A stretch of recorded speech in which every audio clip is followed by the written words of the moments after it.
The morning of November 15, 1944, dawned grey and humid over the waters southwest of Manila Bay.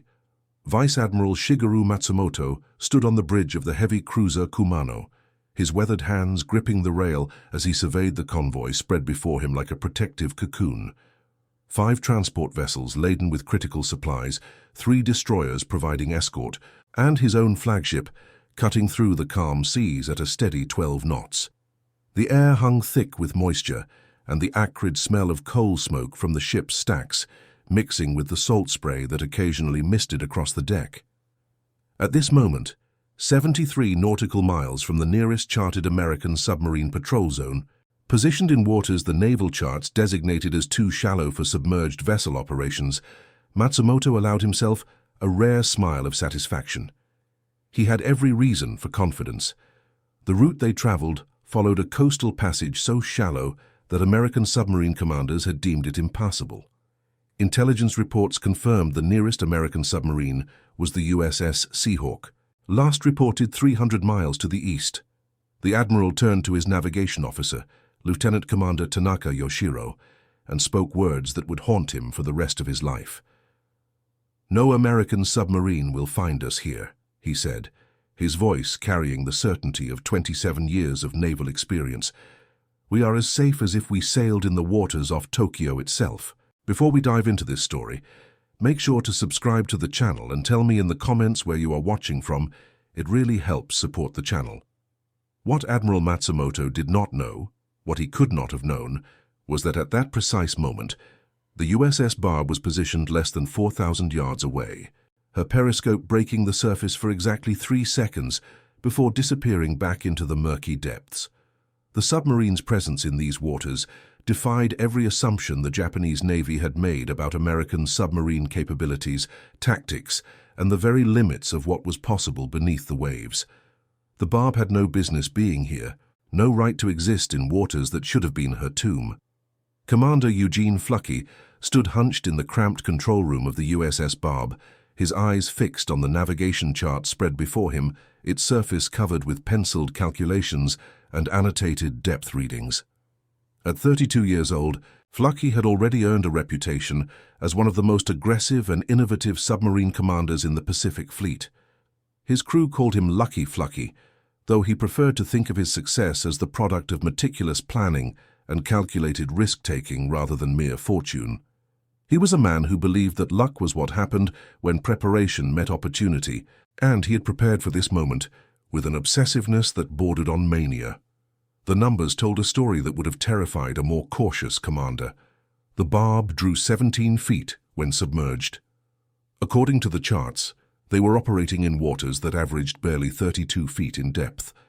On either side of their narrow passage, razor-sharp coral reefs lurked like hungry predators. One miscalculation, and the Barb would be torn open or grounded, easy prey for Japanese destroyers. "Depth reading," Fluckey called out quietly, his voice barely above a whisper in the hushed atmosphere of the control room.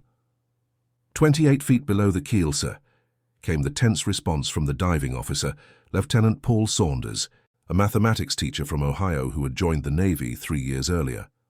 His hands moved constantly across the ballast controls, making minute adjustments to keep the submarine level, adding a fraction of water to the forward trim tanks, venting a bubble of air from the aft tanks, constantly adjusting to maintain the delicate equilibrium that kept them from scraping the bottom or broaching the surface. The control room smelled of sweat, oil, and recycled air. 76 men lived in this steel tube, each one aware they were attempting something naval doctrine said was impossible. They had spent 6 hours creeping through waters so shallow, the submarine occasionally scraped the bottom, the sound reverberating through the hull like fingernails on a chalkboard. Fluckey had studied the intelligence reports obsessively during the 3 weeks leading up to this patrol. The Japanese were moving a critical supply convoy along this coastal route, believing it to be immune from submarine attack based on depth considerations that seemed unassailable.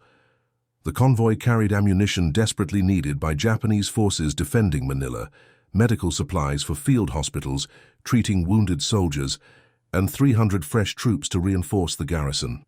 Strategic analysis suggested that successful delivery of these supplies could extend Japanese resistance by weeks or even months, prolonging the campaign and costing American lives. But more than the strategic value of denying the enemy these resources, Flucky saw an opportunity to prove a point that transcended any single tactical victory. He wanted to demonstrate that there was no safe haven, no refuge, no place where the Japanese could assume immunity from American submarines willing to press their advantage to the absolute limit of possibility. The idea had come to him 3 weeks earlier, while poring over captured Japanese naval charts in his cabin during a sleepless night. The charts showed depth measurements that differed subtly but significantly from American charts of the same area, specifically noting seasonal variations in water depth due to tidal patterns and monsoon runoff that altered the underwater topography. Flucky had cross-referenced these charts with tidal tables, meteorological data, and historical records of water levels. If the timing was right, if they caught the peak of the monthly high tide cycle that occurred when the moon was full, if the seasonal monsoon rains had added their contribution to sea level, there might be just enough water to allow a submarine to penetrate the supposedly impassable zone. The calculations were complex, involving variables that could not be precisely known in advance. But the mathematics suggested it was possible, barely possible, but possible nonetheless. He had presented the plan to his officers with characteristic directness. "This will be dangerous," he had told them. "We will be operating with zero margin for error. Every man will need to be at his absolute best. If anything goes wrong, we will likely not make it out." The officers had looked at the charts and considered the risks. The crew voted unanimously to attempt the mission. Now, after hours of nerve-wracking navigation through the shallow waters, threading between reefs that would crush their hull like an eggshell, they had found their quarry. Through the periscope, Flucky had counted the ships, identified the flagship by its distinctive profile, calculated angles and distances with the precision of an artillery officer.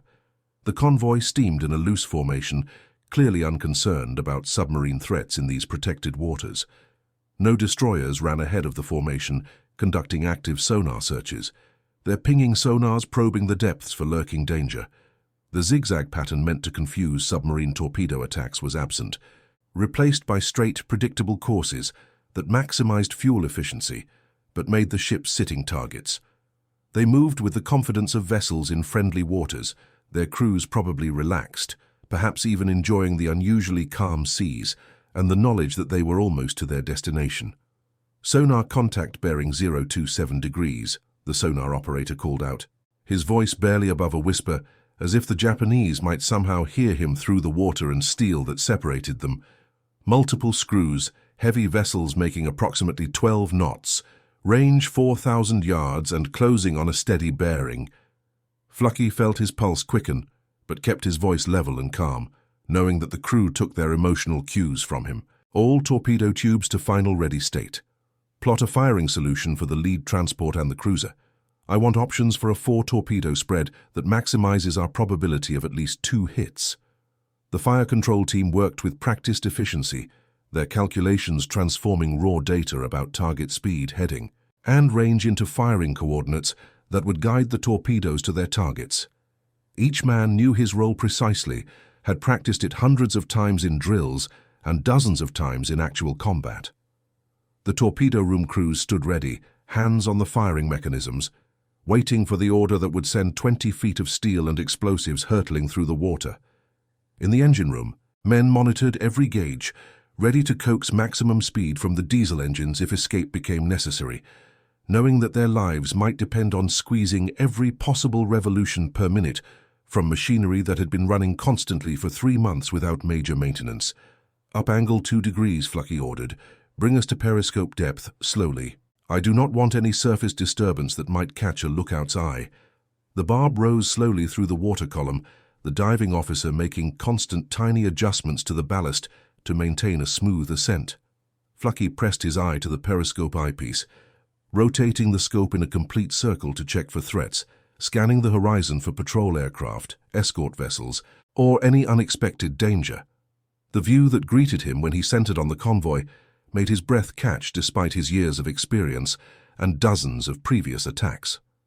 The Japanese convoy filled his field of vision, larger and more vulnerable than the intelligence reports had suggested. The heavy cruiser Kumano dominated the center of the formation, her massive 8-inch guns pointing uselessly at the sky, designed to engage surface vessels and aircraft, but helpless against an underwater threat. She had survived multiple battles, earning a reputation for resilience that bordered on legendary. American pilots had claimed her sunk at least twice. Torpedo bombers had attacked her 4 times, and yet here she was, still operational, still deadly, still serving as a symbol of Japanese naval power. Around her, the transport ships wallowed in the gentle swells, their deep drafts and loaded condition making them slow and ungainly. Their decks were crowded with supplies secured under canvas covers, crates and barrels lashed to every available surface.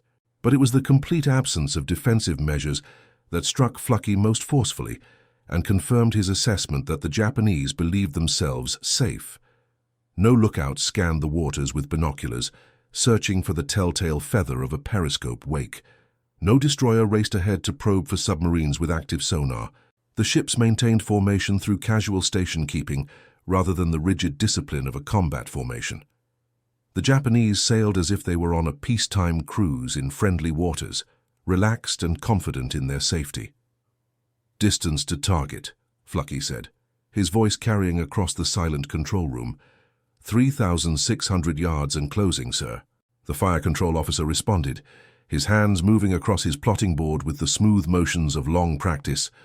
"Solution plotted for tubes 1 through 4. Spread calculated for maximum target coverage. Ready to fire on your order, sir."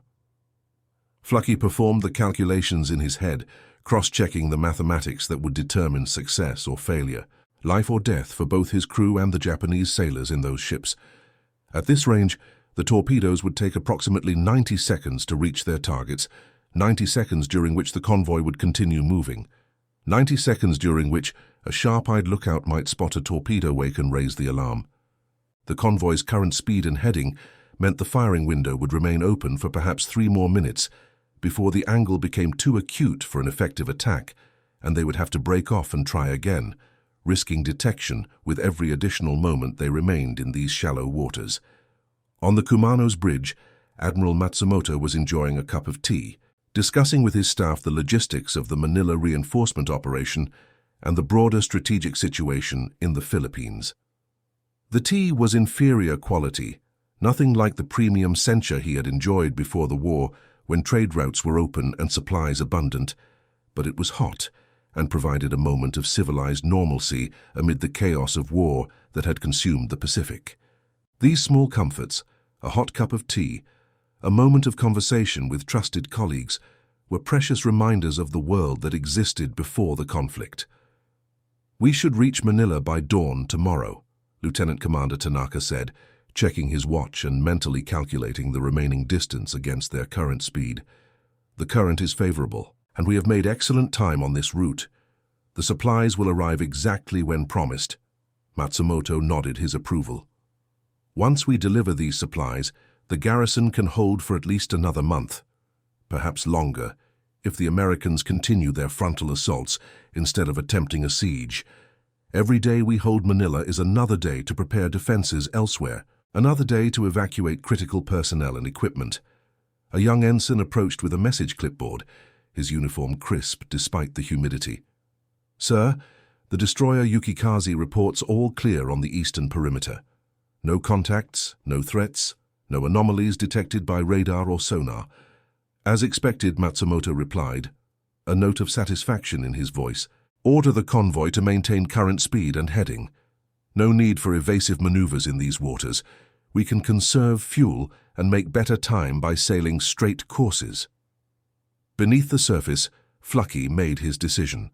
The geometry was perfect, the targets were positioned ideally, and every second of delay increased the risk of detection or of losing the firing solution. Match-generated bearing and shoot. "Fire 1, he said calmly. The submarine shuddered as compressed air ejected the first Mark 14 torpedo from its tube. "Fire 2. Another shudder. "Fire 3. "Fire 4. 4 torpedoes, each measuring over 20 feet in length and weighing over 3,000 pounds, accelerated through the water. Each carried 663 pounds of Torpex explosive, a compound significantly more powerful than traditional TNT. The weapons accelerated to 46 knots, their contra-rotating propellers driving them through the water toward targets that had no idea death approached at nearly a mile a minute. Torpedoes running hot, straight, and normal, the sonar operator confirmed, his trained ear detecting the characteristic sound of properly functioning weapons. Time to impact 90 seconds, all four maintaining course and depth. Flucky watched through the periscope, counting off the seconds in his mind, imagining the torpedoes racing through the water, closing the distance to the unsuspecting convoy. In the control room, silence descended like a physical presence. Every man held his breath, waiting for the results of months of planning and hours of dangerous navigation. Some prayed silently, others simply counted seconds, all of them acutely aware that the next minute and a half would determine whether they had achieved one of the most audacious submarine attacks of the war, or had merely announced their presence to every Japanese warship within 50 miles. The mathematics of submarine warfare dictated that Flucky could not wait to observe the results of the attack. The moment of torpedo impact would also be the moment of maximum danger for the Barb. Destroyer crews would spring into action, depth charges would be prepared and launched, and a systematic search pattern would begin. The submarine needed to be moving away at maximum speed before the Japanese realized they had been attacked, needed to put as much distance as possible between themselves and the point where the torpedoes had been fired. "Dive to 100 feet, Flucky ordered, his voice cutting through the tension. "Right full rudder, all ahead full. Get us out of here." The Barb tilted downward, her electric motors straining to push the submarine deeper and faster, propellers churning the water. The crew braced themselves against the angle of descent, grabbing stanchions and equipment to maintain their footing, knowing that in the shallow waters they were navigating, 100 feet would put them dangerously close to the bottom, leaving almost no margin between the keel and the sandy floor. "Depth below keel 14 feet, the diving officer called out, his voice tight with tension, his hands making continuous adjustments. "We are running out of water, sir." "Maintain depth," Flucky ordered. "Maximum speed. We need distance more than depth right now." The first torpedo struck the lead transport vessel exactly 87 seconds after launch, hitting her amidships just below the waterline. The explosion tore a hole 15 feet across, and water rushed into the cargo holds with terrible force, flooding compartments faster than the crew could react. The transport, heavily laden with ammunition and supplies, began listing immediately as the asymmetric flooding pulled her to one side. The second torpedo missed its intended target, passing just ahead of the bow of the second transport, but its magnetic exploders detected the steel mass of the destroyer Yukikaze and detonated directly beneath her engine room. The underwater explosion created a bubble of superheated gas that expanded and collapsed with devastating effect, breaking the destroyer's keel. The ship's back broke, her hull folding upward in the middle as if an invisible giant had grabbed both ends and bent the ship like a piece of bamboo. The third and fourth torpedoes both found the Kumano, striking her within seconds of each other. Admiral Matsumoto was raising his teacup to his lips when the first impact threw him across the bridge, sending him crashing into the chart table. The explosion felt like the hand of an angry god smashing into the ship's hull. Steel shrieked as plates buckled, bulkheads twisted, rivets popped like gunshots, and somewhere below, men began screaming as they were thrown against equipment or caught in the initial flooding. The Admiral pulled himself to his feet, his tea forgotten, his mind struggling to process what had happened. His ears rang from the concussion, and he tasted blood from a cut lip. His first coherent thought was denial, rejection of what his senses told him. It was not possible. They were in waters too shallow for submarines. The intelligence reports were clear, unambiguous. The Americans could not be here. There must be another explanation, a mine, perhaps, or sabotage. The second torpedo struck before he could voice his disbelief. This explosion was larger, more devastating. It penetrated deep into the Kumano's forward magazines, where hundreds of rounds of ammunition were stored, and secondary explosions began to ripple through the cruiser's interior like a string of firecrackers. Fire erupted from hatches and portholes, and the entire ship shuddered as if in the grip of a seizure. The blast sent a column of flame and smoke hundreds of feet into the air, visible for miles. "Damage report!" Matsumoto shouted. his voice barely audible over the chaos of alarm bells, the roar of escaping steam, and the shouts of panicked men. Lieutenant Commander Tanaka staggered toward him, blood streaming from a cut above his eye, his uniform torn and scorched. "Hull breaches in sections 4 through 7, he gasped, struggling to make himself heard. "Major flooding in the forward engine rooms. Fires on multiple decks, ammunition is cooking off. We are taking on water faster than the pumps can possibly manage, sir." Through the shattered bridge windows, Matsumoto could see the transport vessel already sinking, her bow rising into the air at an increasingly steep angle as her stern disappeared beneath the waves. Men jumped from the tilting deck into the ocean, their tiny figures barely visible against the grey water, swimming desperately away from the suction that would pull them down with the ship. The destroyer Yukikaze had broken completely in half, both sections sinking rapidly in clouds of steam and smoke, her crew having only seconds to abandon ship before she went under. Sound general quarters. Matsumoto ordered, his training overriding his shock and disbelief. "All ships execute submarine evasion pattern Delta. Destroyers begin depth charge attacks immediately on all quadrants." But even as he gave the orders, a part of his mind understood the cruel irony of their situation. They had been so certain of their safety that they had grown complacent, had relaxed their vigilance, had sailed in formation patterns that made them easy targets. The very confidence he had expressed less than 2 minutes ago now mocked him, revealed as hubris rather than tactical wisdom. Below the surface, the Barb raced away from the scene of destruction, every man aboard acutely aware that they were far from safe. The crew could hear the distant rumble of secondary explosions transmitted through the water, each sound a confirmation of successful hits, but also a reminder that the Japanese would now be hunting them with everything available. "Multiple hits confirmed," the sonar operator reported with undisguised excitement in his voice, breaking up noises from at least 2 ships. "The destroyers are beginning active sonar searches, but they are sweeping the wrong area. They think we are to the east." Flucky allowed himself a tight smile. "Maintain course and speed. Get us into deeper water before they realize where we actually are." "Navigation, what is our depth situation?" "Water is gradually deepening, sir," the navigation officer responded, checking his charts against the fathometer readings. "We should have 50 feet under the keel in another 10 minutes if we maintain this course." The submarine continued its escape, every minute carrying them farther from the devastated convoy. The shallow water that had made their approach so dangerous and nerve-wracking now worked in their favor, creating complex sound patterns that confused the Japanese sonar operators and made it difficult to establish accurate bearing to the submarine. On the surface, the Japanese destroyers crisscrossed the area where they assumed the submarine must be located, following doctrine and training that said submarines attacked from specific positions relative to their targets. They dropped depth charges in a methodical pattern, each explosion sending columns of water shooting hundreds of feet into the air. But the Barb was already 3 miles away, slipping through a narrow channel that the Japanese charts did not accurately represent. The depth charge attacks continued for 2 hours, expending hundreds of weapons against a target that was not there, while the Barb crept steadily away into deeper, safer water.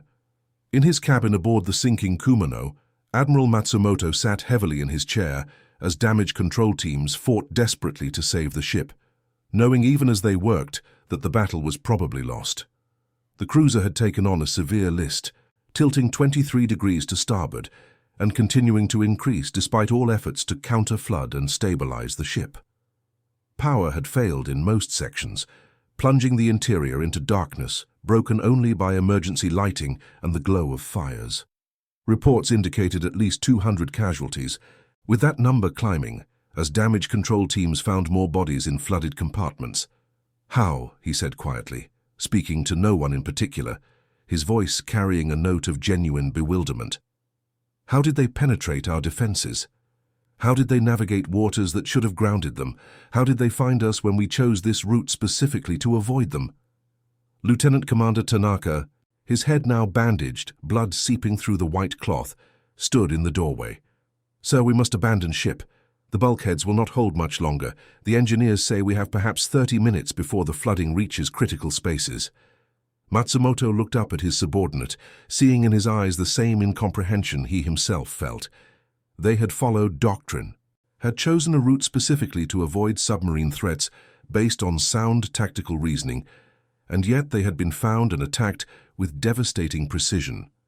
It meant their assumptions about American capabilities were wrong, fundamentally wrong. "Prepare to transfer the flag to the destroyer Asahi," he said finally, forcing himself to focus on immediate necessities rather than the larger implications. "Ensure all wounded are evacuated first. We will make for the nearest port for emergency repairs if the ship can be saved." The evacuation proceeded with as much order as could be maintained aboard a dying ship. Men formed lines, passing wounded sailors hand over hand to lifeboats that had been lowered to the tilting deck. The Kumano fought to stay afloat, her pumps working at maximum capacity, buying precious time for the crew to escape, each minute purchased with the efforts of men who knew they might be sealing their own fate by remaining at their posts. The cruiser would survive, barely, limping into port 3 days later under tow with half her crew lost and her combat effectiveness destroyed. She would never fight again.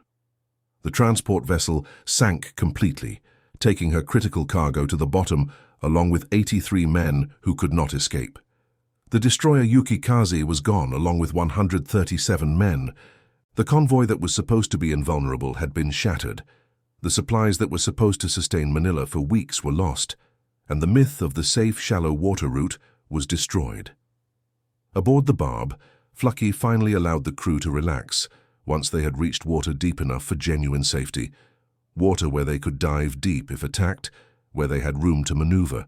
The tension that had gripped every man for the past 8 hours slowly released its hold, replaced by exhaustion and the beginning of realization about what they had accomplished. "Secure from general quarters," Flucky announced over the intercom, his voice carrying to every compartment.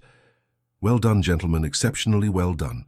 Now let us get out of these waters entirely before the Japanese Navy decides to bring everything they have to find us." The crew's response was subdued, not because they were unhappy or unproud, but because the magnitude of what they had accomplished was still sinking in. They had penetrated defenses the enemy thought impregnable, had struck targets the enemy believed safe beyond any doubt, and had escaped without a single depth charge, coming within 1,000 yards of their actual position. Lieutenant Paul Saunders approached Flucky in the control room once the submarine had settled into normal cruising routine. "Sir, if I may ask, how did you know we could navigate those shallow waters? The margin for error was almost non-existent. One calculation wrong and we would have grounded or hit a reef." Flucky pulled out a worn notebook from his pocket, its pages covered with calculations, diagrams, and annotations in several different colored pencils. "I studied the tidal charts for this region going back 20 years, he said, flipping through the pages to show the detailed work. "There is a pattern, a monthly cycle where the high tide peaks higher than normal due to lunar gravitational effects. Today was one of those peak days. We had exactly 6 hours of window where the water depth would be sufficient. 2 hours earlier, and we would have grounded on the approach. 2 hours later, and we would have been trapped, unable to escape without surfacing." Saunders shook his head in amazement. "And if the tide charts were wrong, if the predicted levels did not materialize, then we would have discovered that the hard way," Flucky replied with a slight smile. "But I do not believe in luck, Lieutenant. I believe in preparation, calculation, and knowing your limitations well enough to know exactly how far you can exceed them. Luck is what other people call thorough planning." The Barb's patrol would continue for another 3 weeks, during which she would sink 6 more vessels and damage 4 others, becoming one of the most decorated submarines in the Pacific Fleet. But it was the attack on the Kumano convoy that would define her legend. The mission that proved there were no safe havens, no protected routes, no assumptions that could guarantee security against an enemy willing to challenge every limitation and question every assumption about what was possible. For Admiral Matsumoto, the attack marked the beginning of a fundamental shift in understanding that would influence Japanese naval strategy for the remainder of the war. In the months that followed, as he recovered from his injuries in a naval hospital and was eventually reassigned to staff duties planning convoy routes, he wrote extensively about the need to question assumptions, to never underestimate enemy capabilities, and to recognize that in warfare, confidence unsupported by constant vigilance was merely another word for vulnerability. In one particularly insightful report that would be studied by naval strategists for decades to come, he wrote words that captured the essence of what had happened that November morning. "We believed we were safe because our charts said the waters were too shallow for American submarines. We believed we were safe because our intelligence reports said their submarines were operating elsewhere. We believed we were safe because our naval doctrine declared such an attack impossible. We believed all these things because we wanted to believe them, because they made our task easier, because they allowed us to relax our vigilance. The American commander believed he could navigate those waters because he studied them more thoroughly than we did. He believed he could find us because he looked harder and thought more creatively than we thought possible. He believed he could escape because he planned his retreat as carefully as his attack. In war, victory belongs not to those who trust in safety or rely on assumptions, but to those who prepare for danger and question every certainty. The USS Barb would survive the war intact, her crew returning home with their ship, their record of aggressive action unmatched by almost any other submarine in the Pacific. Eugene Fluckey would receive the Medal of Honor for his actions during the patrol that included the Kumano attack, cited for extraordinary heroism, exceptional technical skill, and calculated risk-taking that exemplified the aggressive spirit that characterized American submarine warfare at its finest. The heavy cruiser Kumano would be repaired and returned to limited service, only to be sunk by carrier aircraft 7 months later during the Battle of Leyte Gulf, finally succumbing to attacks that she could not survive.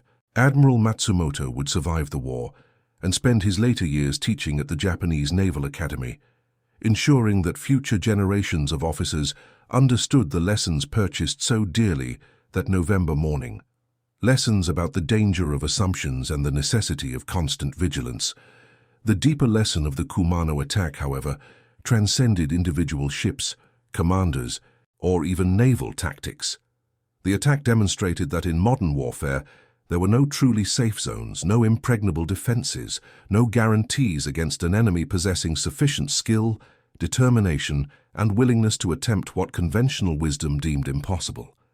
The shallow waters that should have protected the convoy became instead the scene of its destruction, because one submarine commander refused to accept that the word impossible meant anything more than not yet attempted. The crew of the Barb understood this intuitively.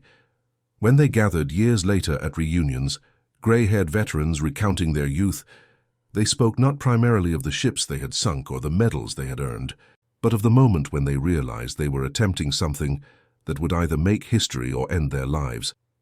They spoke of the absolute trust they had in their commander, in each other, and in their own abilities to execute a plan that existed at the very edge of what was possible.